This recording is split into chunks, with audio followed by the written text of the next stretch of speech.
বিসমিল্লাহির রহমানির রহিম।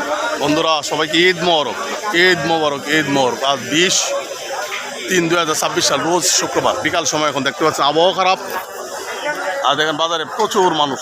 বৃহস্পতিবার যেমন মানুষের বৃহস্পতিবার, গতকালকে যেমন মানুষ ছিল, আজকেও এমন মানুষের পরিবেশ।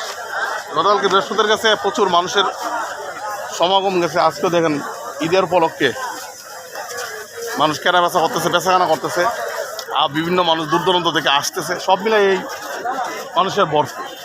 এই আমরা এত মানুষগুলো দেখেন 50 বছর পরে, 60, 70, 100 বছর পরে কেউ থাকবো না। আবার নতুন প্রজন্ম দিয়ে আল্লাহ সৃষ্টি নতুন নতুন খেলা শুরু করবে। এই যে সৃষ্টির খেলাটা, এটা নিয়ে আমি কিন্তু খুব ভাবি যে আমরা কেউ থাকবো না। এরপর আমরা দুর্নীতি করি, চুরি করি, বাটপারি করি, এতিমের আত্মসাৎ করি। এগুলা করার রেজাল্ট কিন্তু জিরো। এগুলা যারা করে এর রেজাল্ট কিন্তু জিরো। হিরো আপনি তখনই হতে পারবেন যখন আপনি সত্যের পক্ষে থাকবেন। হ্যাঁ, ভালো আছেন, ভালো আছেন। সততা নিয়ে চলবেন, সত্যের পক্ষে থাকবেন। আপনার সত্য মিথ্যার উপর প্রতিষ্ঠিত, সত্য মিথ্যার উপর প্রতিষ্ঠিত। আপনি যত বড়ই প্রতাপশালী হন আর যত বড়ই শিক্ষিত হন, আপনি যদি মিথ্যা কথা বলেন, মিথ্যা প্রশ্রয় নেন, তাহলে আপনি কখনো জিতবেন না।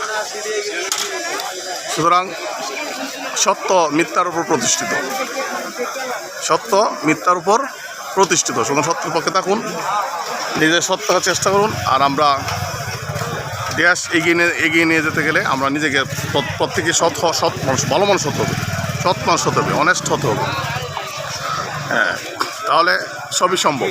আর আমাদের ভিতর যদি কলুষিত থাকে এবং ভিতর যদি খারাপ থাকে, আপনি যে পেশাতে যান ওটাই ভালো কিছু হবে না রেজাল্ট।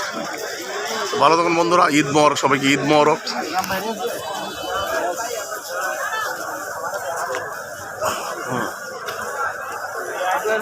এটা ধর্মপাশা উপজেলা, সুনামগঞ্জ, সিলেট, বাংলাদেশ।